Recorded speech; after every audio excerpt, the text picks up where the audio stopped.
Hey, what's going on, family, and welcome to another edition of the Rise to It podcast, your home for personal and professional development. My name is Jonathan Hernandez, a.k.a. the letter H, and with us, we got our boys today, Mr. Frankie Leal, Mr. Andre Covington. How we doing today, guys? How we doing? What up? What up? If I wasn't Andre. up, I'm up now. I mean, them bells to get you up right Andre, there. talk about that, man. Talk about that, because I know we had a little bit delay. Y'all didn't see this, but there was a little delay in Andre coming over here, a little accident. I know you got a lot of things going on in your life. What's going on with you, man? Man, a lot, like you said. It's just been a busy week. It's been like, my partner on the radio got married, so I was a part of that wedding party, and going and doing all of those things that entails, a wedding, from the dinners to rehearsals to the actual wedding day, and then the after party and all that stuff. My son's birthday happened also this past weekend. He turned 7, and 25 first graders at the house. I don't know if anybody ever had 25 first graders at your house.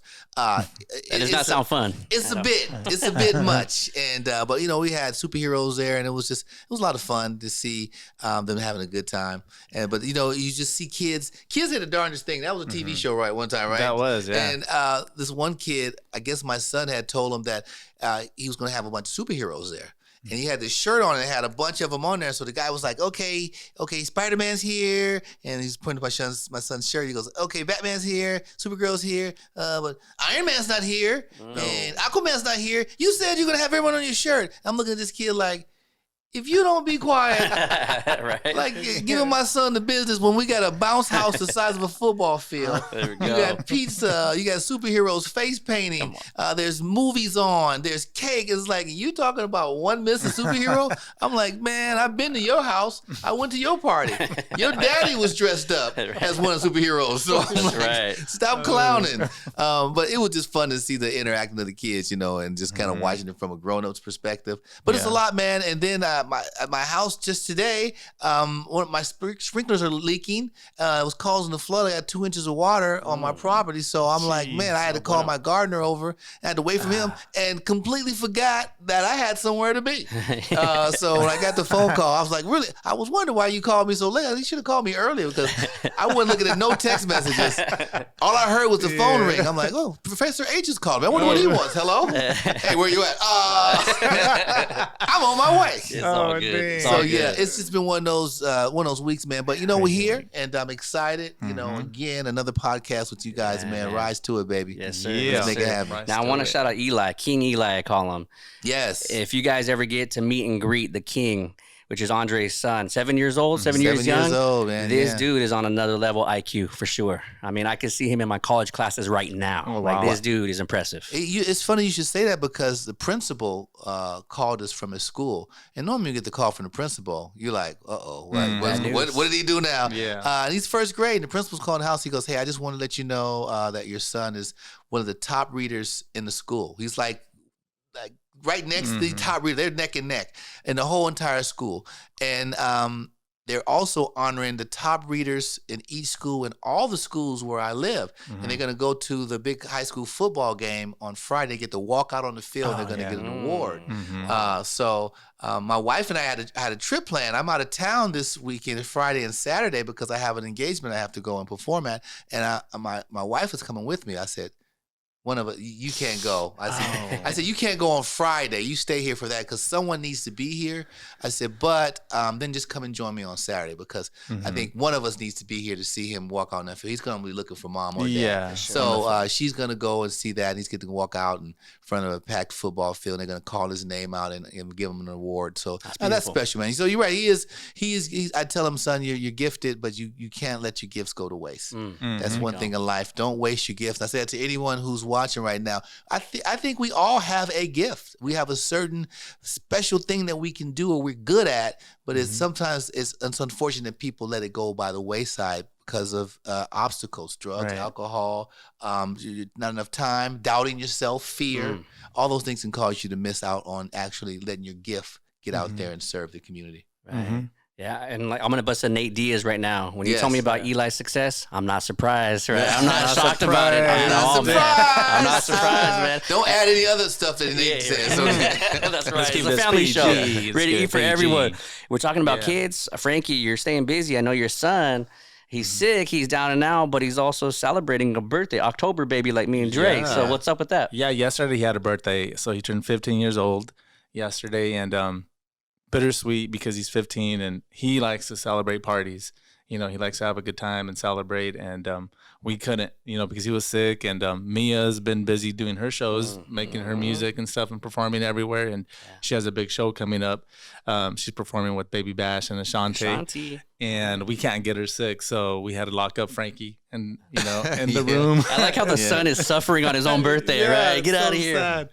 Yeah. So we put him on FaceTime and we sung happy birthday to him. That's awesome. On FaceTime. And we bought him a pie and we put candles on it and we put it by his door. Then we knocked and then we ran away. That's so cool, we man. ran away, so that's what we did for him. That was yesterday. And at the end of the night, he was grateful. He texted Celeste a happy message about, just thanking you guys for making this day special for me. And I know you guys did your best. I'm sure he wanted it to be better, of course, but that was his situation yesterday on his birthday. But yeah, man, I've been super busy, just like you guys, kind of running all over with our kids. And like you were saying, Andre, like we have a gift, right? And my daughter has a gift in making music. And I know my wife had a gift too, making music. And her parents, just weren't not that they weren't supportive, but they didn't have the resources, the connections to elevate her like to the next level, or maybe they're just busy and working and stuff like that. And we do have the connections. We do have the networking, the friendships to do what we could to support her, achieve her dream. Like when she was little, I can show you books that she's colored when she was 5, 6, 7 years old that she wanted to be a music artist. And she just wanted to perform and sing. She's always sang. So now she's doing it and she's singing, and every weekend she has a show. She's in Pomona, she's in Fresno, she's in LA. And it's just constant. It's constant, So now here I am with the business, with the photography business, with the full-time teaching. And now I'm like dadager, if that's a word, right? I'm dadager and also like her video guy and stuff like that. So it's been super, super fun to see her like on these stages and to see her shine. I get teary-eyed just thinking about it, sure. But that's been my world, like the past couple months, man. It's been super fun. So check her out, Mia May. And how do you spell that again? We want to make sure we're getting that. You get the spelling down. Because she just spelled it a little different. So it's MIAMEI. Yeah. Official Mia May. And Absolutely. when you're on camera, and I know he's in the news and it's all kind of crazy stuff, but Kanye, if you watch this documentary, his mother, whenever she was on camera with him, she was always smiling and in the moment. And she was so proud, and she was saying, "Oh, Kanye, that is so beautiful. Kanye, play your song." She was so encouraging that he couldn't help but make it. It was like no way, because he had his biggest. That was why I think losing his mother was a big deal for him, because when that is your kid, you have to be supportive when you want to be, but don't lose out on being a fan too. Don't like that's important. Let them see that side of it. Like get engulfed. Like sing the songs with them. Like I'm sure your wife does it all the time because she's really good. She's into it. She's also a fan of her daughter, and I think we should be. We should be fans of our kids, and because they can see what it's like to be a real fan that's truly, genuinely loves what you do and love you too, and they'll get that, and they'll be able to understand what it is when they see it from when they start to blow up and they start to get fans. They'll see the fakeness and they'll see the real, right? Because their parents gave them the real. Yeah. Amen. Celeste and I were actually vibing out to a lot of just music, Mia May's music. We're actually checking out production from different artists that we've heard about, even the past, the present. So it's always awesome when we could actually dissect songs and think about, what's next for Mia. Now, I got an exclusive today. There's a song that's coming out very soon that had me out of my seat. I'm like, this is the jam right here. And Mia's done some impressive things, but just wait on it, man, because this thing's coming hot out the oven. Man, it's going to be nice. It's so good. Yeah, it's really very good. I'm very impressed, man. So shout out to you and Celeste. Not just Mia, but you guys are doing a great job, and the entire family. And speaking of family, I want to give a shout out to Mr. Dwayne Wright for putting on one heck of an event at Clovis, California, the Regency Center. They had a 2022 male men's Speak Life conference. And so it was nothing but young cats in there, some old, I like to call myself an old head nowadays, right? With my college students, I know I'm getting up there at age, but nevertheless, man, it was great to speak life to these young kids. Shout out to Dwayne Wright, former FSU All-Star, former NFL All-Star. I know you run in the same circles, Dre. Yeah, so Dwayne, just, man, shout out to you for putting on an event. And I also want to shout out, I'm always bragging about my students because I have the best students every single semester, no debate. But one of my students, shout out to Mr. Jaime Vargas. We had a conversation the other day about success and instant success.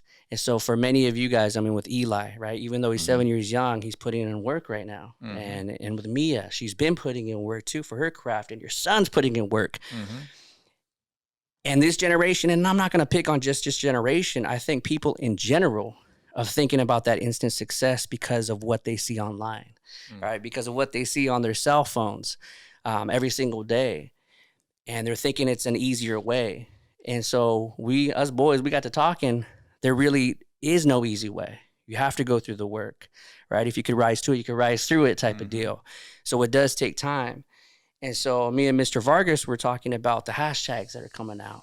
You know, hashtag model, hashtag photographer, hashtag videographer, hashtag comedian, hashtag speaker, right?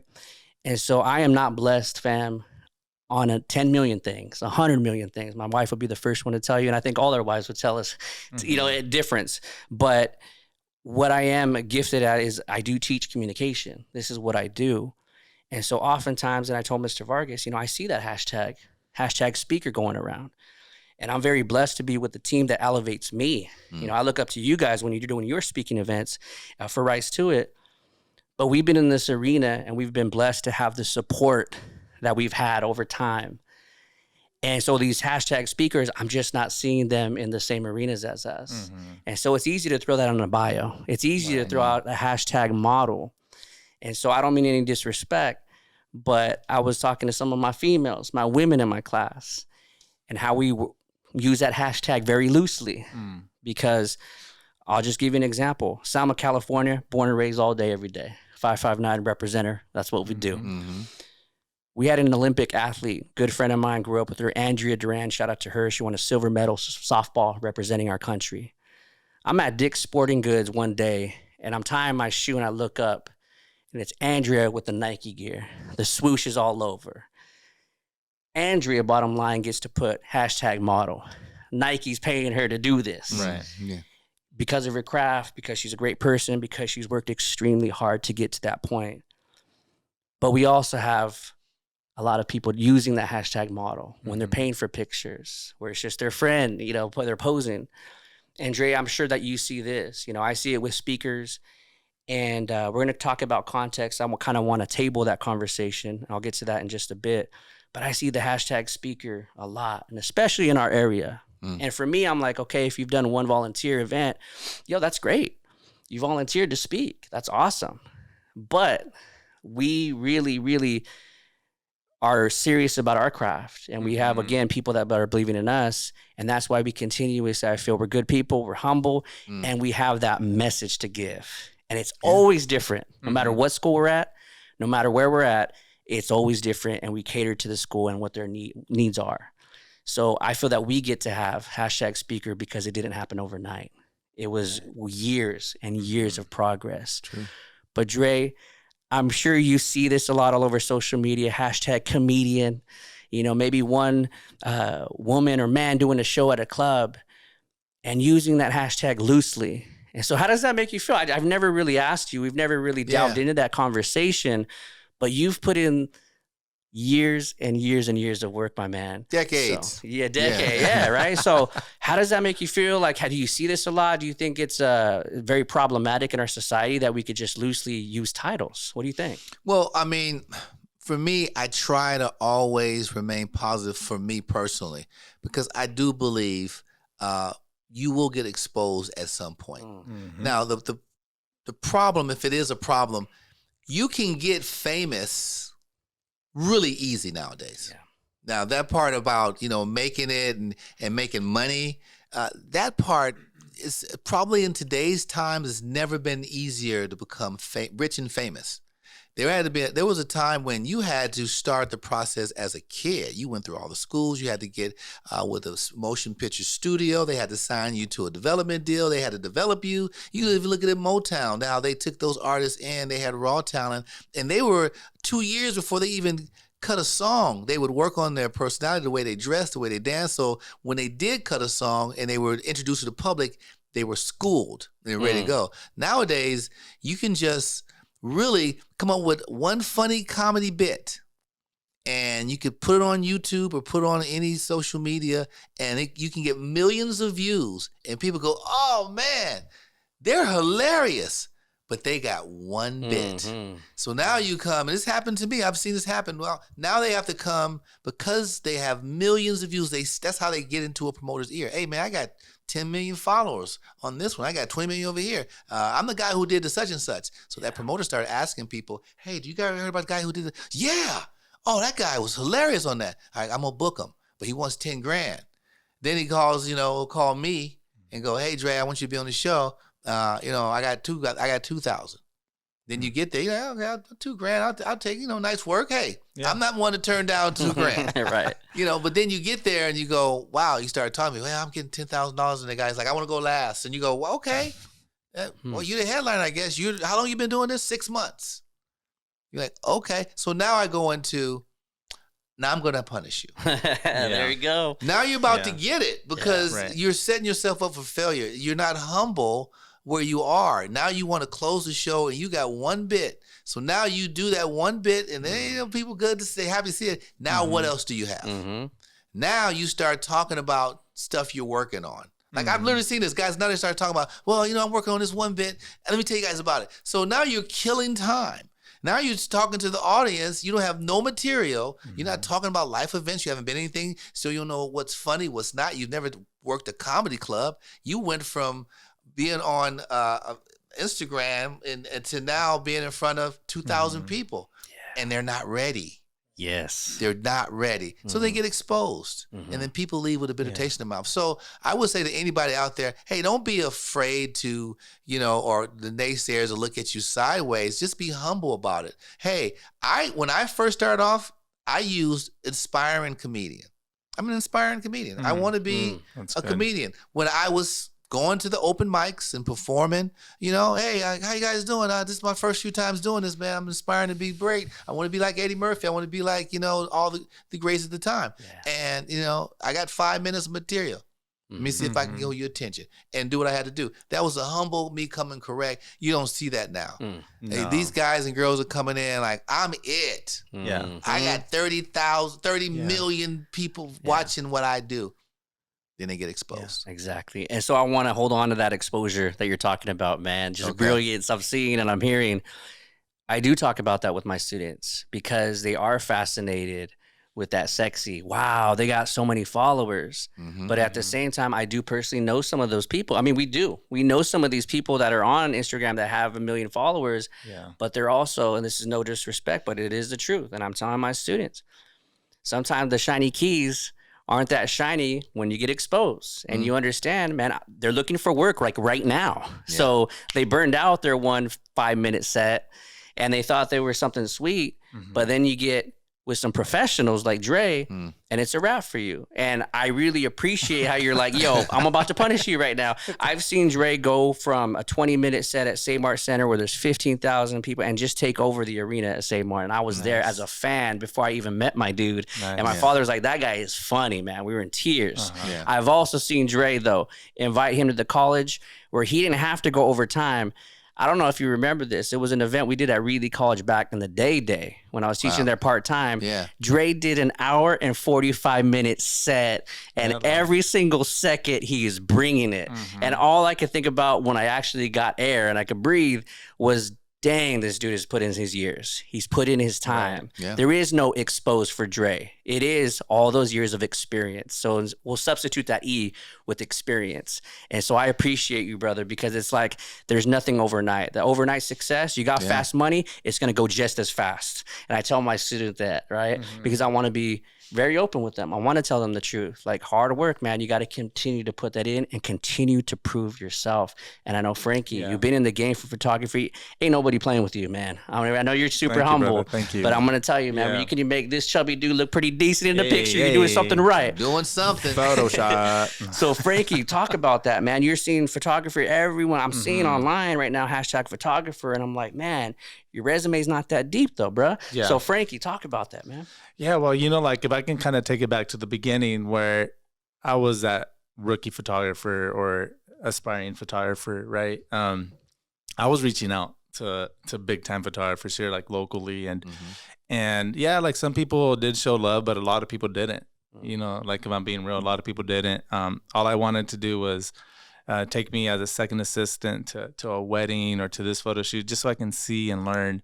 And I didn't get a lot of love, and I don't know if it's because maybe I was just like a new photographer and they didn't take me serious, which is fine. But one thing that I learned from that was I don't want to be like that. Like I want to give back. Like you said, we are good people, and we really are, because I like everything that I know, I share it with anybody. You know, people till this day, this week, I get messages about what cameras to buy, or if I'm teaching a workshop or gear to buy. And I just give the information away. I literally just give it away. And sometimes people tell me, like, why are you teaching people how to shoot? Like, why are you doing this? And, you know, I just feel like there's enough business for everybody, you know, and I can teach you all the technical stuff about photography and you can master the camera. But at the end of the day, I can't give you my creative like brain, like, you know, you know, like Jonathan, like if like your speech, like you can, with your speeches, you can tell, or you can teach public speaking and communications, but at the end of the day, they're not going to say the same speech that you're going to say. And same with comedy. Like you can teach comedy, but they're not going to say this. They're not going to come up with the same jokes, right? That you come up with. So that's something that I've always known. And so I just give it back. And I just really do believe like the more you give, the more you receive. So I've just handled my business that way. And along the way, you know, I've gone to concerts, I've gone to comedy clubs, I've met famous people, famous comedians, famous singers. I've hung out with them. And yes, you do see people there that I've never seen before that are photographers, or, you know, quote photographer, unquote photographer, you know, and, you know, and it's not for me to like point them out and say like, well, who are you? You know, because at the end of the day, that was me when I was starting, right? Exactly. We all started somewhere. Yeah.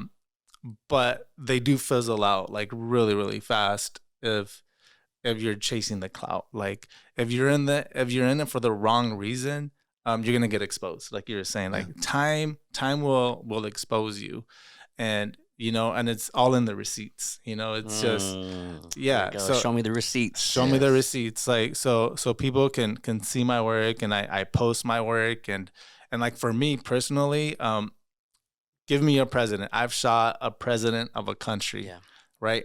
And I took a picture with him, and I've yet to post it. I mean, I've yet to post the picture that I took of this president, but I'm more of my gratification, like my happiness comes with when I post my work. Like that's my receipt, not the selfie that I took with this person, right? So a lot of these clout, I'm going to call them clout chasers.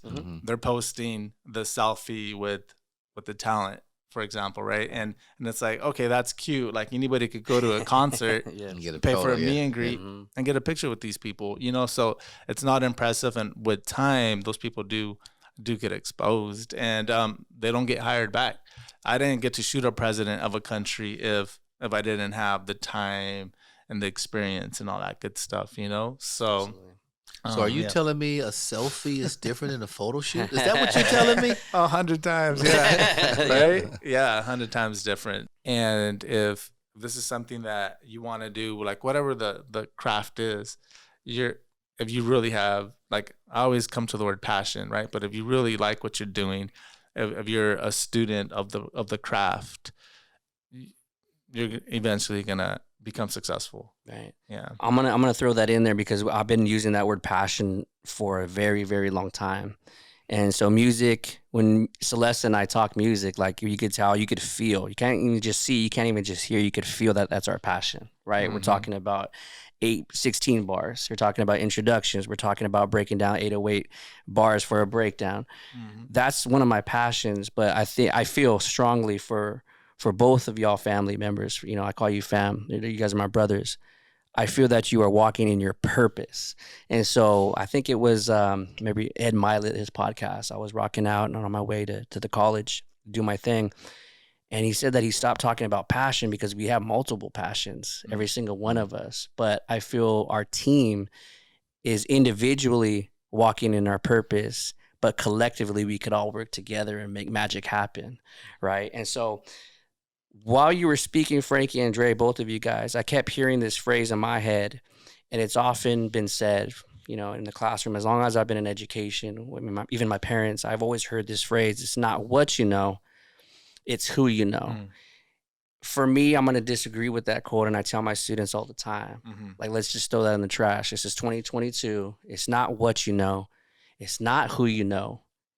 It's who knows you, and do they trust you enough to have that credibility? Because Dre knows a group of people, you know a group of people, I know a group of people. You guys know people in Hollywood. Like, you could call right now. But just in the last podcast, Dre, I mean, you were in Florida, right, with D.L. Hughley. Yeah. There's a different, Dre, what's up? But my man specifically asked you, Dre, do you want to go on stage because of your credibility, right? So it's not what you know. It's not who you know. 2022 remix on this. It's who knows you and who could vouch for you. Right. So Dre, when we're talking context, right? Talk about that, because over the years you meet and greeting people, you always have a smile on your face. You're always taking lots of pictures. And let's be honest, sometimes it's like, man, I really better go home right now. Yeah. I got my wife, I got Eli, I got my family. But you've always done that, and you've always done it consistently. Where have you seen, like, dang, my attitude, my character, right, my integrity, but also my skill level has put me on this stage? Was there a certain time to where you're like, yeah, like, I am pretty good at this? And you're so humble, you're never going to say you're the best, but you're pretty dang good, right? Well, so, I like how people describe you to other people. You know, I think that's big, you know, because people can say he's funny, but he's hard to work with. And that knocks you down a level if someone wants to actually bring you in. So it's really, I like the fact that people speak highly of me. Like comedians who are really big, like I'll hear someone say, "Oh, I ran into such and such. He told me to say what's up to you." And this is like a big star. He goes, and he mentioned the time you guys worked together, and he was impressed with you. I'm like, "Oh, that's cool." And he just said, "Hey," or he vouched for you, or that person said, "Oh, he's the real deal." Tell him I said, "What's up? What's he up to?" People always want to kind of know what it is I'm doing. Big names comics who, you know, I may started out with guys I've known for years, but I have lost kind of touch with them. But, you know, that part means a lot. And a reputation, I think, is going to go one way or the other. But your reputation, when other people say something about you that's not true, that's when your reputation has to overtake the lie. Because if there are certain people, if you said something about me, they would go, not buying that. Yeah. Because my reputation disputes all of that. You know, so like for them knowing me and knowing what I'm about, if someone brings in some misinformation, they'll debunk it right away. I need to see receipts. I need to see proof. I don't believe that, you know, and that part what really makes me feel good. Or someone will call me and go, "Hey man, guess what I heard?" And before I even tell you, Dre, I know it ain't even true.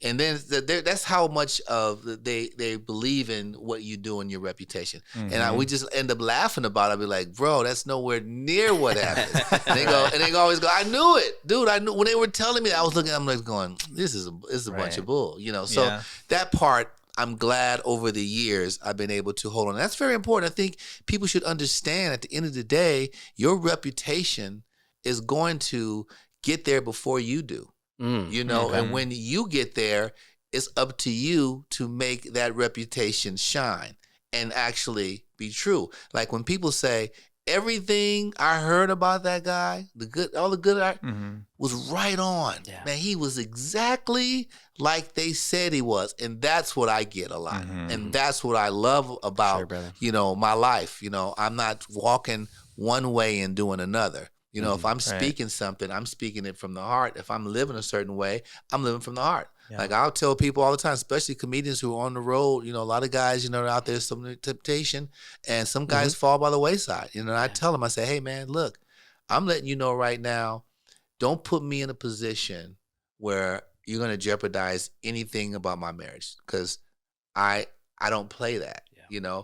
I don't want to lie for you. I don't want to be out with you. I'm not a wingman, and those days are long gone. So let's just get that understanding right now, because I'm not going to jeopardize my marriage. And if you want to roll how you roll in your marriage, more power to you, but I know my limitations, because I don't want my reputation to take a hit. I don't want to go and speak to people about, the sanctity of marriage and how great it is to be married, and, all the sacrifices and being faithful to, and then they see me out, and I'm doing totally the opposite. My reputation takes a hit. And I may not be doing anything, but I'm with somebody who is doing something that's reflecting on me. So you got to be careful how you walk. Yeah. When we're talking context, and I want to focus on that because we cover that concept a lot in my class, in 2 of them actually.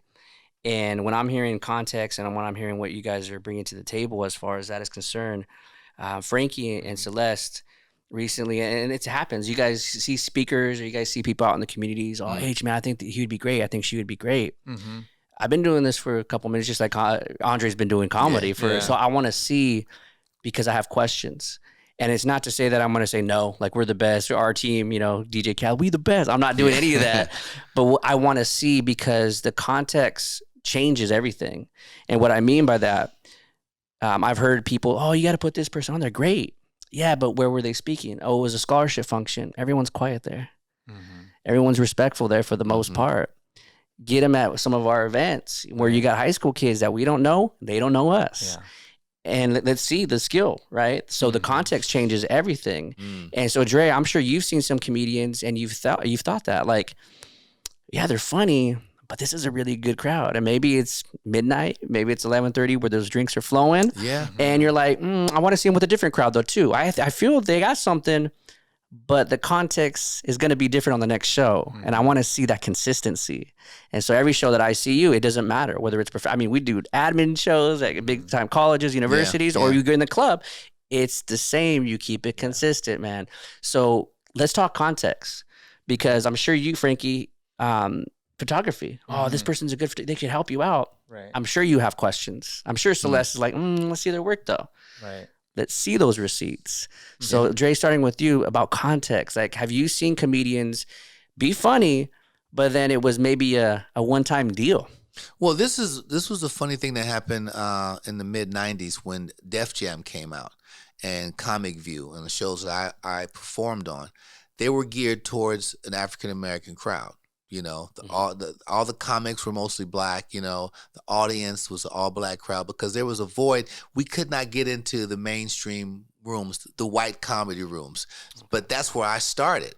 So then I had to make the transition and started going up to Oakland. And I got up there, I was invited by a comic, and it was like the whole crowd was black. I was like, whoa, this is a little bit different than what I've been doing over here, where it's like, okay, I got 100 people and 3 of them are black, and now I'll go here and it's 200 people and they're all black. Yeah. So for me, I made a decision right then and there. I'm going to try to write funny, because if I write funny, anybody can get it. The crowd doesn't get me. So they don't dictate what I do. And the problem that I saw with a lot of comics, especially the urban comics, African-American comics, when I said, okay, your material is killing here, man. I got a room in San Jose. Why don't you come to a room? Okay, I'll come. And they would come and they would see the all-white Hispanic crowd, and they would not do well.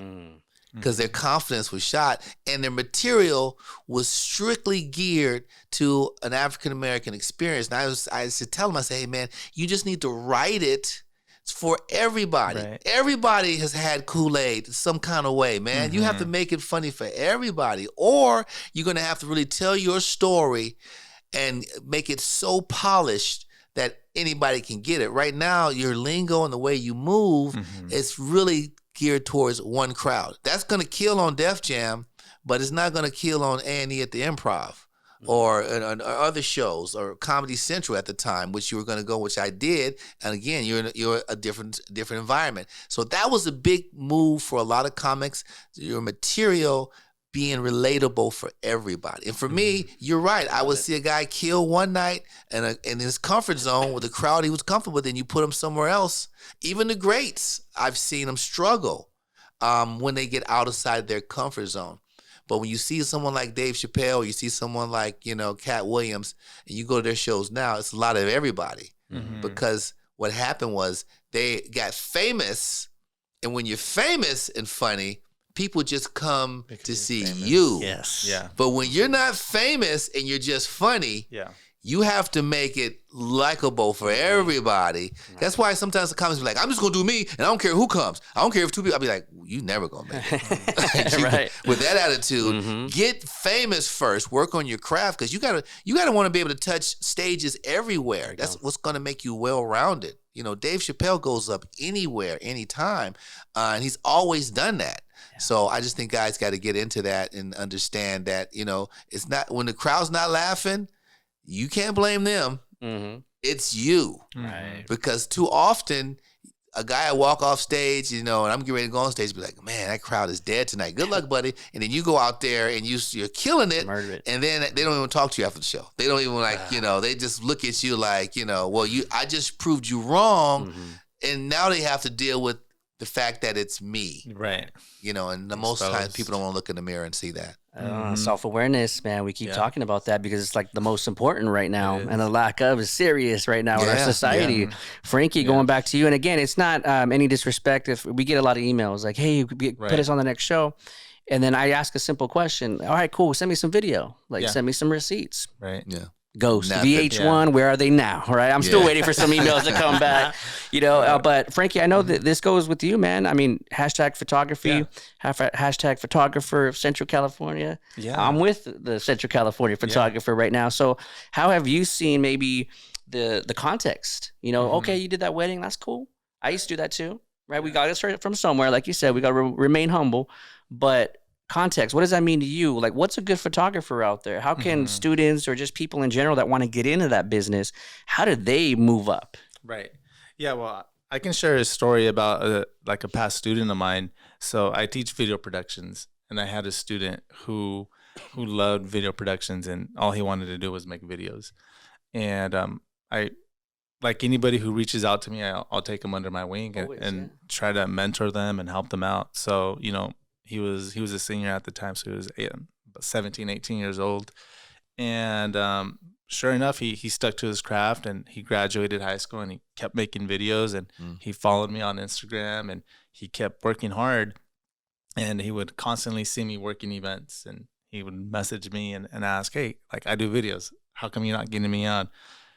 And I was looking at his stuff like, you're good, but I've been doing this for a long time, and you're not where you need to be for me to refer you out to my clients. Because at the end of the day, and we all know this, if you refer somebody out, your name is attached to that as well, right? Yeah. So if they screw up the job, you're kind of responsible for that. And so it took this student 5 years to work his craft, and to where he got to the level where I felt like he was good enough. I gave him a call, and, but he waited. He waited, and I called him, and from that day, I've been getting him work, and there was one event where we had back-to-back events where, one Saturday after another, and he made really good money. He made more money than most people make in 3 or 4 months, and it was cash, straight up cash, and it was really fun for me to see this youngster, he's about 23 now, 22, 23, just getting paid cash in front of me, and all these hundreds. And I'm like, cool, like, there you go. There's your payoff, but with him is to get to that payoff. The reward is time, right? And you got to put in your time. Like with me and my photography, I'm a student to this craft. And till this day, I take yearly conferences. I go to workshops, and I'm always learning. And I'm studying from the best. Yes. I don't pay local to any photographers or any cheap videos. I pay a lot of money. I pay good money, and I sacrifice time away from the family, and I'm learning from the masters, the best in the world. And sometimes I assist for them for free, just so I can see how they think and how they work. Right. So it's just years and years of knowledge and learning, and of course giving it back. But for people to come and expect that like overnight, or they call me, is like, hey, give me a job, this is what I do. It's like, okay, hold on. Yeah. First, let's see your work, let's see where you're at, and then if you really want to do this, it's not a no, but come assist with me, which I do all the time. Come with me. Come with me. Come work with me. I'm intern. You're not gonna get paid, but you're gonna learn. You can learn. Yeah. You're gonna learn, and if you really like doing this, you're gonna do it. And so it's kind of baby steps, and then once they get to that level, and then it's like, here you go. Go make some money. Right. Isn't it funny how some people will turn down an opportunity to learn from some of the best people because they say, we're not going to get paid? And they put a monetary value on it. When I first got in the radio, when I first started, I got no money. Like, I did it for free. Yeah. And now I'm arguably, I'm being modest, but I'm one of the highest paid radio personalities in the Central Valley. For sure. But I started for nothing. I just was like, let me get in there. Right. You got to believe in yourself. He said, let me get in there. The content that I have in the years of experience, I have no radio experience, but I have funny experience. So you just can't come in with like no photography experience, but you got a good eye for photography. You can see things, and but you need to learn how to turn that sight into actual art, and where it's respected is a lot of technical stuff that people don't want to learn. And I know Dr. H, you got some more questions, but I just want to touch on this real quick because our podcast, you look at our setting, look at our backdrop, you look how much money went into this on set design and production. We got multi cameras in here. It's set up to succeed. Like, you'll see some people, they'll have a podcast and it's like an old sheet hanging behind them. It's like an old raggedy mic. The camera's not great. The quality's Mom's popping not great. in right in the background. Yeah.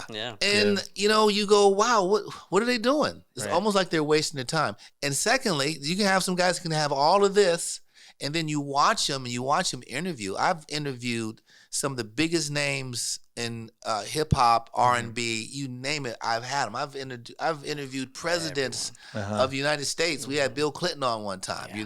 When he was stumping for Barack Obama. So to be able to interview those people, there's an art form to it. You have guys and women who go to college and they learn. Then they go and they intern, and then they get an anchor job or a journalistic job, and they have worked years before they get that. Nowadays, people get a podcast because they have a bunch of people watch them. They get views. So now, and you watch them, and it's some of the worst interviewing Amen.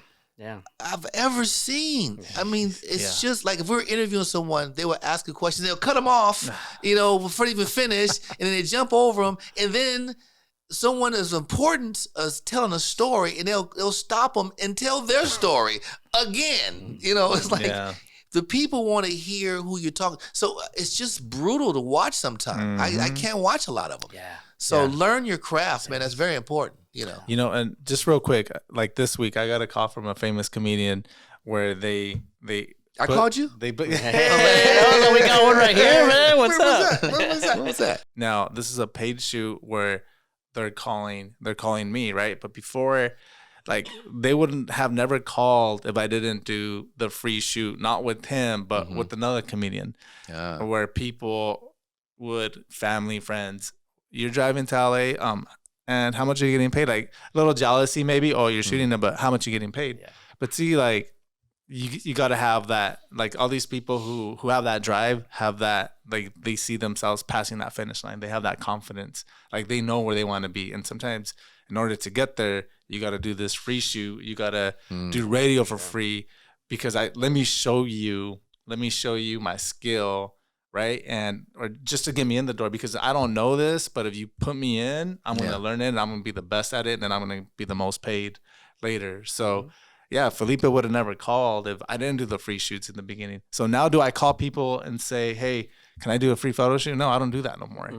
You know? Yeah, you don't have to. I don't have to. No, I don't. And I wouldn't now, right? Yeah. Unless I really wanted to. Right. But no, you know, so it's you got to set that groundwork, and then you got to prove yourself and set. And then you benefit. Yeah, then you benefit. Yeah, I would say that all of us, man. I mean, DJ Sal couldn't be here tonight, but we've all done free work and years of free work, and seeing that. And not only that, but I'm hearing humility. That's the concept I really want to focus on. When you talk to DJ Sal, man, when I'm having breakfast with my dude, it's like 3 or 4 hours, and we're just talking about how we came up. And it's very similar, whether Dre's story, your story, my story in education, DJ Sal with his, monster business and doing the best premier weddings. It all started by free. Here's the thing, though. If it mattered, and you touched on it, Frankie, if we really believed in the mission, right, we're not above not doing free. There's a lot of free events we still do to this day, and we're never going to stop. It has been limited over the years because we worked on that. And you're busy. But there's always going to be that free, for the certain churches, whether it's youth groups, whatever it is, we'll always have that. And that humility, I feel, is not in the hashtag. And so that should be the hashtag, is hashtag humility. Like I said, man, I know, Dre, you talked on it a little bit. You probably know more gardening than I do, but your language was like my limited gardening. We were talking about the yard, your front yard, backyard. Yeah. And you said my limited. And for me, I think that's so humble, because Dre could have said, well, I know how to do that too. That's my area. I know how to do this. But no, he's like, that's the expert. I'm going to let him handle it, and I could do what I need to do. Exactly. Humility coming in, because also with the hashtag, I see a lot of, again, not just younger students, just people, this generation, right? The cell phone, the technology, whatever it is. I'm a jack of all trades. I could do it all. Us here at the table will say we can do it all, and humbly say that. Yeah. You're a jack of all trades, but a master of none. I see this happen all the time. I could do all this, but you can't do one of those areas great. You can't do one of those areas at a level that I would say that you're really a master in that area. So, Dre, going back to you also with the comedy, man, like, how have you limited your expertise of like, this is the comedian I want to be, this is the man who I want to present to the world, and just being humble in that process of like, but I'm not this comedian, I'm not this person, limiting yourself and knowing your gifts and your purpose. How have you developed that over the years? Well, I think I start with, what is success? What is it? Is it money? Is it being able to have the freedom to do what you love? Is it being able to spend time with your family, the people that you love, and then still earn an income? Success varies in so many different ways. I think for me, it's laying your head down on the pillow at night knowing that you did something that was good, you put a lot into it. Even doing my morning show now, adding comedy to it is what I do. I keep it light, I keep it funny. And my partner's on his honeymoon, so like I'm running the show now. So it's kind of like, I get to come in every day, and whatever I want to do, I'm doing it. Like, they just left me the keys to the Cadillac, and I'm just taking curves, and I'm doing this. And but that's years of experience to be able to do that and have the confidence. I think for me, I want to do every day what I said in the beginning I want to do, is entertain people, and make them laugh. And with radio, you don't get that instant gratification. Stand-up and radio, two different beasts. I do stand-up, I know right away if the joke hit or not. I wrote it. I was like, man, this joke's gonna be kill. It's gonna kill him. This is gonna get him. This is funny. I got to tag that. And I go do the joke, and he goes, yeah, it's all right, And you go, wow, that joke didn't work like I thought it was. Okay, let me rework it. With radio, I say something, and I don't know if it's funny. Yeah, you can't hear them. Then I'll have someone, just like a couple of days ago, I was just in a store, and this guy goes, are you Dre? I was like, yeah, how you doing, man? He goes, oh, bro, I'm a big fan, listen to your show. He goes, dude, you said something the other day, almost wrecked, I was at the gym today. A UPS driver came over to me, go, "Hey man, I've been rocking with you all the time, man. Dude, you had me rolling in the morning."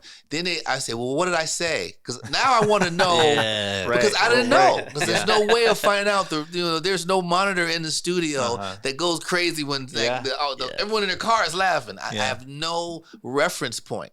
So he'll go, "Oh, when you said such and so," I'm like, "Oh yeah, I remember that." So I was like, "Yeah, I didn't know if that was going to be funny or not. I just said it." So that part, for me is the gratification. But I just want to not compare myself to anybody else. I just try to walk in my own light, and try to hit certain goals. But there's some more things I want to do. There's some other goals I want to accomplish. I got some great ideas, I feel. Once I get a certain kind of backing financially, I think that they're really going to flow and they're going to blow up. And, I'm excited about that, But just being a comedian, for me, being a radio personality now, a motivational speaker, a podcast, all these things now is all directed from my humor, and I always said, I'm going to let my humor and my skill from that, my entertainment skills, just guide me, because I feel whatever room I walk in to whatever particular thing I'm going to do, I'm going to be able to do it. And if it's not going right, I will rely on my humor to get me out of it. I've always done that. Whether it was a little kid going to a new school and I went to many, using my humor to fit in with other kids, playing the dozens. I used to kill them. I was a beast. I was a monster. The mama jokes, I could wreck shop. So finding how to use my humor to keep moving in different circles is what I try to do. And that's how I get my success, I feel. Your humor is always going to be in the tool belt that you got. Always ready to go. It's like your foundation. Yeah. The gun is loaded. The humor, my wife sometimes sees that, but there's a downside to that too, because when you rely on humor so much and it's so natural, there's serious moments, and then you crack a joke, and everyone's like, "Really, right now?" So don't invite Dre to a funeral. Right? I love the best idea. It's comedy at funerals, But I'm looking around like, "Oh, that is hilarious," Material right there. Yeah. But again, it's not. The timing might be off for some people. I'm rolling because I'm like, man. And even you tell somebody, I've done this at a funeral. I've leaned over to someone and I said something. They go, and they elbow me. Yeah. Don't make me laugh right now. Yeah. But they laughed. But they said, don't do it right now because it's not the time for it. Right. And Dre, I want to touch on that because, and quickly, I'm gonna throw it to Frankie in just a bit. When I met you, you were not a speaker. You were a comedian. You were a radio person. And the more that I seen you develop your skills in front of my classroom is when like this just like shedding of vulnerability came over you. And I was like, wow. And I remember it was at the current college that I'm at right now teaching. And of course you're funny, man. And I expected that, to be honest with you. I expected you to bring the smiles and the laughter. However, in the drop of a dime, people are tearing, and not because it's funny. Because usually I'm seeing people tear up because Dre's hilarious, myself included, because sometimes I'm like, dude, I haven't heard this. Like, how did he come up with this? And I watched the shows before we even met. Yeah. But just that quick, he's able to pump the brakes like Reggie Bush used to at USC back in the day and go a different direction. And then you're seeing the crowd just cry. And I'm like, this dude I need to talk to, man. Because now he's developing those skills. And then now we're going out and I have the best speakers on my team, which is crazy. Yeah. And I see what you guys do. And I'm like, man, now you're the hashtag speaker. You developed over that. And that's just, again, another tool, man. That's another tool. And I'm just so proud of you, bro, because people know you for that, Dre, but I'm excited for them to see this other side of you too. Because it's just as beautiful, my man. Like, I love seeing every time Dre gets on, I'm like, man, what's he going to do today, Yeah. And a lot of the time he's counting on my height, but nevertheless, I'm like, man, my dude brings it. But that happens, man. I'll share this with you real quick. This past weekend, my partner, Greg, got married. And I spoke at the dinner. I got up at the dinner And I talked about the first time and him and his wife met, Isada. They were at a remote that we did at a new station because he had gotten fired from the old station. And then, we went to the new station, Q971, and we were doing this remote, a paid gig. We go out and meet the people, and then she was there, and she came over and introduced herself. He tells it different, like he went and got her. No, she came and got her man. And I just told the story, and, it was fun. It was, and I just talked about how, love and the two of them are just, there's so much alike, and it's just a perfect match. And that was kind of planning. He said I was going to speak. Then at the wedding, like they called me up to speak again, and I was not prepared to speak. But what happened is when you become a speaker and the confidence and getting your message across, I just got right up, man. My chest was out, and I was just like, Let's go. I already know what I'm going to say. The moment he said, we want to have Dre come up, Greg's requested him to say something, I already knew. It just came to me all of a sudden. I went up, and I told the story how when my partner, Greg, had a relationship, and it ended. And it ended kind of, it was not good for him mentally. And we were at work, and he said, hey, man, can I talk to you for a second? We went into a private little studio, and he just broke down in tears. And I'm telling the story to everyone, and, I'm getting emotional telling. I said, and he just started bawling. And I was like, what's going on? He goes, man, everything's going wrong right now in my life. Our relationship's coming to an end. It's just like I'm unsatisfied in my work. And I told the people there, I said, when you have a friend and they're at their lowest moment, it is up to you to step to them with the confidence that they need at that moment. They're in a pit. You have to come in like a crane, and you have to lift them up. And I said, hold on. When I got on some tissue, and I came back, and I said, hey, listen, I want you to understand who you are. And I said, I had just had a dream, and I had shared it with my wife. I said, well, I had a dream about Greg, and the next woman that he meets is going to be his soulmate. And I told him that. That was a higher power moment right there, because that had just happened. And I shared with him at that moment, and I told the whole audience, I told him, the next woman that you meet is going to be the one. And some months went by. And he went lower because he got fired not too long after that. And then he was lower. And I said, remember what I told you, man. And then it happened. We went out, he met her, and that was the next woman that he met and went out with and became his wife. Now soulmate, because they are joined at the hip and they're very much in love. And I told that audience, I said, it is your obligation to give them some information that they can lay their head down at the end of that night and feel some sort of hope. And it is your obligation to make sure that you hold that in and you don't share that with everybody else until they tell you it's okay. You protect their feelings, you protect their information, and you give them the confidence to move forward. And I told that story, man, you can see people. Because I told her with the passion that you have showed me how to give. You've walked me through it. And I felt like, man, I was at a conference, motivational speaker. Let's go. And, throw on the shirt. Let's go. People were coming up after, hey, man, that was a dope speech. Like his mom hugged me. She goes, you are a good friend. Yeah.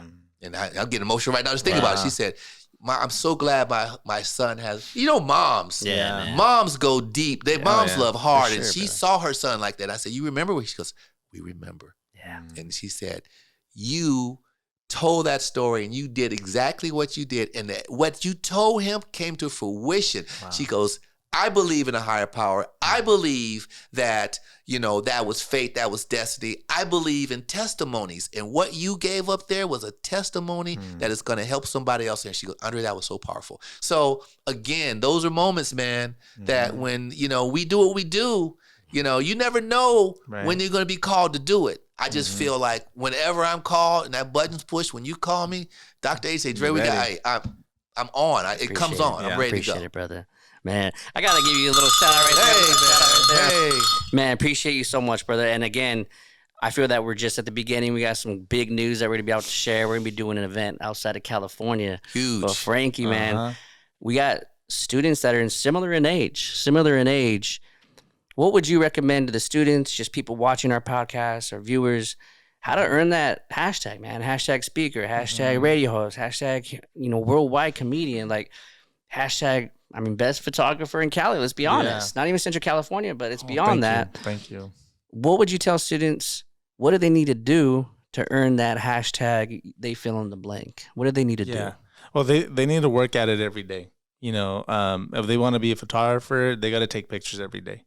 They got to take pictures. They got to, do some research. They got to go to school. They got to get educated. They got to, study under a photographer, be an assistant. Mm-hmm.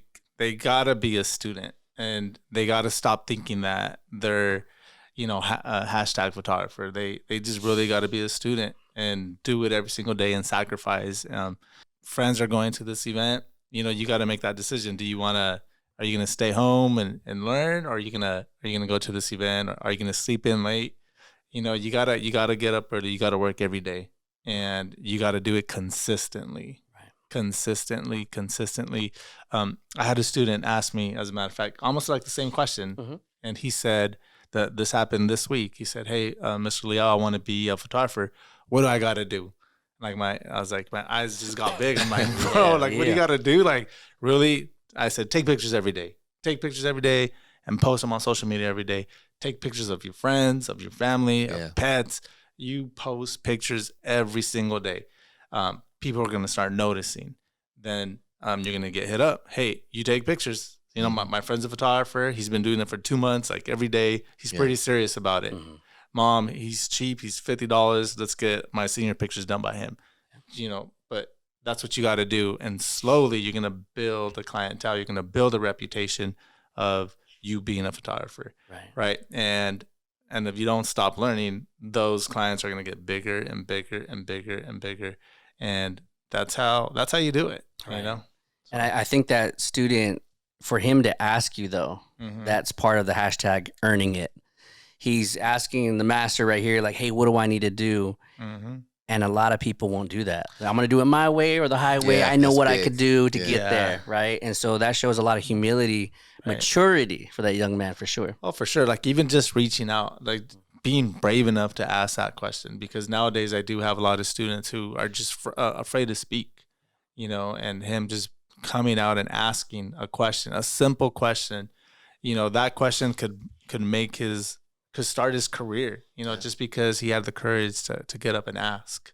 So asking people, asking professionals, not being afraid to reach out. Like the first time that I shot somebody famous, somebody asked like, hey, how'd you shoot Bobby Lee? And like, Bobby Lee is pretty big time in comedy. For sure. How'd you shoot Bobby Lee? And like, I was almost embarrassed to tell them how I got that shoot. And it was a Facebook message, but I didn't get the shoot just because of the Facebook message. That was me being the student reaching out. Hey, right. Yeah. But it was more like Bobby seeing the message. Okay, let me see this guy. Oh, okay. Yeah. Let's do a photo shoot. And I don't got to pay him. But for me, there was a lot of value in it. Right. But so I had the receipts, and that's how I got that shoot. But it was a Facebook message. It was just reaching out. I had no idea about that, brother. And I think that goes back into the overall message of the hashtags. You hashtag, you earn it. But when you're reaching out to people, you have to have something to show. You have to have those receipts. And when you could get to that level, Rise to It was just something that we thought of, and we knew the team that we wanted and the professionals that are coming in and mastering at their own level. But also our resume now. Hey, have you guys done kindergarten? Actually, yeah, several events. Have you guys done college? That's what we do. Have you done high school? That's what we do. Middle school, all day. Businesses, let's do it. How many videos you want? How many picture albums you want? How many testimonials you want? But it didn't start from somewhere. It started from like that young man reaching out to you, and Dre, you reaching out to these other comedians, myself reaching out to some of the best professors. I'm not even in their league, and they believed in me. And I'm still a student, man, to them. So before we leave, family, another great episode of the Rise to It podcast, another great episode. I do want to share some incredible news. We've really just worked our butts off. And I know Dre talked about our podcast set, and we take a lot of pride in it and showing off our logo and our motivational speaking company, number one. Dre said it's still some of those Bulldog helmets, right? Get a couple of these things. we couldn't do it without the sponsors. And this is something that was just an idea.